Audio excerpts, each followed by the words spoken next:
லூக்கா 5ஆம் அதிகாரம். பின்பு அவர் கெனசரேத்து கடலருகே நின்றபோது திரளான ஜனங்கள் தேவ வசனத்தை கேட்கும்படி அவரிடத்தில் நெருங்கினார்கள். அப்பொழுது கடற்கரையிலே நின்ற 2 படகுகளை கண்டார். மீன் பிடிக்கிறவர்கள் அவைகளை விட்டிறங்கி வலைகளை அலசி கொண்டிருந்தார்கள். அப்பொழுது அந்த படகுகளில் ஒன்றில் ஏறினார். அது சீமோனுடையதாய் இருந்தது.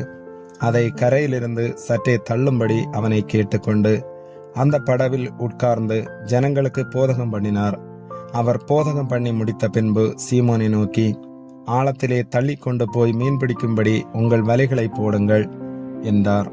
அதற்கு சீமோன், ஐயரே, இரா முழுவதும் நாங்கள் பிரயாசப்பட்டும் ஒன்றும் அகப்படவில்லை. ஆகிலும் உம்முடைய வார்த்தையின்படியே வலையை போடுகிறேன் என்றான். அந்தபடியே அவர்கள் செய்து தங்கள் வலை கிழிந்து போகத்தக்கதாக மிகுதியான மீன்களை பிடித்தார்கள். அப்பொழுது மற்ற படவில் இருந்த கூட்டாளிகள் வந்து தங்களுக்கு உதவி செய்யும்படிக்கு சைகை காட்டினார்கள். அவர்கள் வந்து 2 படகுகளும் அமிழத்தக்கதாக நிரப்பினார்கள். சீமோன் பேதுரு அதை கண்டு இயேசுவின் பாதத்தில் விழுந்து, ஆண்டவரே, நான் பாவியான மனுஷன், நீர் என்னை விட்டு போக வேண்டும் என்றான். அவர்கள் திரளான மீன்களை பிடித்தது நிமித்தம் அவனுக்கும் அவனோடு கூட இருந்த யாவருக்கும் பிரமிப்பு உண்டானபடியினால் அப்படி சொன்னான். சீமோனுக்கு கூட்டாளிகளான செபதேயுவின் குமாரனாகிய யாக்கோபும் யோவானும் அந்தபடியே பிரமித்தார்கள். அப்பொழுது இயேசு சீமோனை நோக்கி, பயப்படாதே, இது முதல் நீ மனுஷனை பிடிக்கிறவனாயிருப்பாய் என்றார். அவர்கள் படகுகளை கரையிலே கொண்டு போய் நிறுத்தி எல்லாவற்றையும் விட்டு அவருக்கு பின் சென்றார்கள். பின்பு அவர் ஒரு பட்டணத்தில் இருக்கையில் குஷ்டரோகம் நிறைந்த ஒரு மனுஷன் இயேசுவை கண்டு முகங்குப்புற விழுந்து, ஆண்டவரே, உமக்கு சித்தமானால் என்னை சுத்தமாக்க உம்மாலே ஆகும் என்று அவரை வேண்டிக் கொண்டான். அவர் தமது கையை நீட்டி அவனை தொட்டு, எனக்கு சித்தமுண்டு, சுத்தமாகு என்றார். உடனே குஷ்டரோகம் அவனை விட்டு நீங்கிற்று. அவர் அவனை நோக்கி, நீ இதை ஒருவருக்கும் சொல்லாமல் போய் உன்னை ஆசாரியனுக்கு காண்பித்து நீ சுத்தமானது நிமித்தம் மோசே கட்டளையிட்டபடியே அவர்களுக்கு சாட்சியாக பலி செலுத்து என்று கட்டளையிட்டார். அப்படி இருந்தும் அவருடைய கீர்த்தி அதிகமாக பரம்பிற்று. திரளான ஜனங்கள் அவருடைய உபதேசத்தை கேட்பதற்கும் அவராலே தங்கள் பிணிகள் நீங்கி சௌக்கியம் அடைவதற்கும் கூடி வந்தார்கள். அவரோ வனாந்தரத்தில் தனித்து போய் ஜெபம் பண்ணி கொண்டிருந்தார். பின்பு ஒரு நாள் அவர் உபதேசித்துக் கொண்டிருக்கிற போது கலிலேயா யூதேயா நாடுகளில் உள்ள சகல கிராமங்களிலும் எருசலேம் நகரத்திலும் இருந்து வந்த பரிசேயரும் நியாய சாஸ்திரிகளும் உட்கார்ந்திருந்தார்கள். அப்பொழுது பிணியாளிகளை குணமாக்கத்தக்கதாக கர்த்தருடைய வல்லமை விளங்கிற்று. அப்பொழுது சில மனுஷர் திமிர்வாதக்காரன் ஒருவனை படுக்கையோடு எடுத்துக்கொண்டு வந்து அவனை உள்ளே கொண்டு போகவும் அவர் முன்பாக வைக்கவும் வகை தேடினார்கள். ஜனக்கூட்டம் மிகுதியாய் இருந்தபடியால் அவனை உள்ளே கொண்டு போகிறதற்கு வகை காணாமல் வீட்டின் மேல் ஏறி தட்டோடுகள் வழியாய் ஜனங்களின் மத்தியில் இயேசுவுக்கு முன்பாக அவனை படுக்கையோடு இறக்கினார்கள். அவர்களுடைய விசுவாசத்தை அவர் கண்டு திமிர்வாதக்காரனை நோக்கி, மனுஷனே, உன் பாவங்கள் உனக்கு மன்னிக்கப்பட்டது என்றார். அப்பொழுது வேதபாரகரும் பரிசேயரும் யோசனை பண்ணி, தேவதூசணம் சொல்லுகிற இவன் யார்?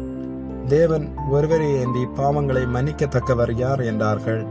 இயேசு அவர்கள் சிந்தனைகளை அறிந்து அவர்களை நோக்கி, உங்கள் இருதயங்களில் நீங்கள் சிந்திக்கிறதென்ன? உன் பாவங்கள் உனக்கு மன்னிக்கப்பட்டது என்று சொல்வதோ, எழுந்து நடவென்று சொல்வதோ எது எளிது? பூமியிலே பாவங்களை மன்னிக்க மனுஷகுமாரனுக்கு அதிகாரம் உண்டென்பதை நீங்கள் அறிய வேண்டும் என்று சொல்லி திமிர்வாதக்காரனை நோக்கி, நீ எழுந்து உன் படுக்கையை எடுத்துக்கொண்டு உன் வீட்டுக்கு போ என்று உனக்கு சொல்லுகிறேன் என்றார். உடனே அவன் அவர்களுக்கு முன்பாக எழுந்து தன் படுக்கையை எடுத்துக்கொண்டு தேவனை மகிமைப்படுத்தி தன் வீட்டுக்கு போனான். அதனாலே எல்லாரும் ஆச்சரியப்பட்டு தேவனை மகிமைப்படுத்தினார்கள். அல்லாமலும் அவர்கள் பயம் நிறைந்தவர்களாகி அதிசயமான காரியங்களை என்று கண்டோம் என்றார்கள். இவைகளுக்கு பின்பு அவர் புறப்பட்டு ஆயத்துறையில் உட்கார்ந்திருந்த லேவி என்னும் பேருடைய ஒரு ஆயக்காரனை கண்டு, எனக்கு பின் சென்று வா என்றார். அவன் எல்லாவற்றையும் விட்டு எழுந்து அவருக்கு பின் சென்றான். அந்த லேவி என்பவன் தன் வீட்டிலே அவருக்கு பெரிய விருந்து பண்ணினான். அநேக ஆயக்காரரும் மற்றவர்களும் அவர்களோட கூட பந்தி இருந்தார்கள். வேதபாரகரும் பரிசேயரும் அவருடைய சீசருக்கு விரோதமாக முறுமுறுத்து, நீங்கள் ஆயக்காரரோடும் பாவிகளோடும் போஜன பானம் பண்ணுகிறது என்னவென்று கேட்டார்கள். இயேசு அவர்களுக்கு பிரதியுத்தரமாக, பிணியாளிகளுக்கு வைத்தியன் வேண்டியதை அல்லாமல் சுகமுள்ளவர்களுக்கு வேண்டியதில்லை, நீதிமான்களை அல்ல பாவிகளையே மனம் திரும்புகிறதற்கு அழைக்க வந்தேன் என்றார். பின்பு அவர்கள் அவரை நோக்கி, யோவானுடைய சீசர் அநேகந்தரம் உபவாசித்து ஜெபம் பண்ணி கொண்டு வருகிறார்கள், பரிசேயருடைய சீசரும் அப்படியே செய்கிறார்கள், உம்முடைய சீசர் போஜன பானம் பண்ணுகிறார்களே, அது எப்படி என்று கேட்டார்கள். அதற்கு அவர், மணவாளன் தங்களோடு இருக்கையில் மணவாளனுடைய தோழர்களை நீங்கள் உபவாசிக்க செய்யக்கூடுமா? மணவாளன் அவர்களை விட்டு எடுபடும் நாட்கள் வரும், அந்த நாட்களிலே உபவாசிப்பார்கள் என்றார். அவர்களுக்கு ஒரு உவமையையும் சொன்னார். ஒருவனும் புதிய வஸ்திர துண்டை பழைய வஸ்திரத்தின் மேல் போட்டு இணைக்க மாட்டான். இணைத்தால் புதியது பழையதை கிழிக்கும். புதிய வஸ்திர துண்டு பழைய வஸ்திரத்துக்கு ஒவ்வாது. ஒருவனும் புது திராட்சை ரசத்தை பழந்துருத்திகளில் வார்த்து வைக்க மாட்டான். வார்த்து வைத்தால் புது ரசம் துருத்திகளை கிழித்து போடும், ரசமும் சிந்தி போகும், துருத்திகளும் கெட்டு போகும். புது ரசத்தை புது துருத்திகளில் வார்த்து வைக்க வேண்டும், அப்பொழுது ரெண்டும் பத்திரப்பட்டிருக்கும். அன்றியும் ஒருவனும் பழைய ரசத்தை குடித்தவுடனே புது ரசத்தை விரும்ப மாட்டான், பழைய ரசமே நல்லதென்று சொல்லுவான் என்றார். ஆமேன்.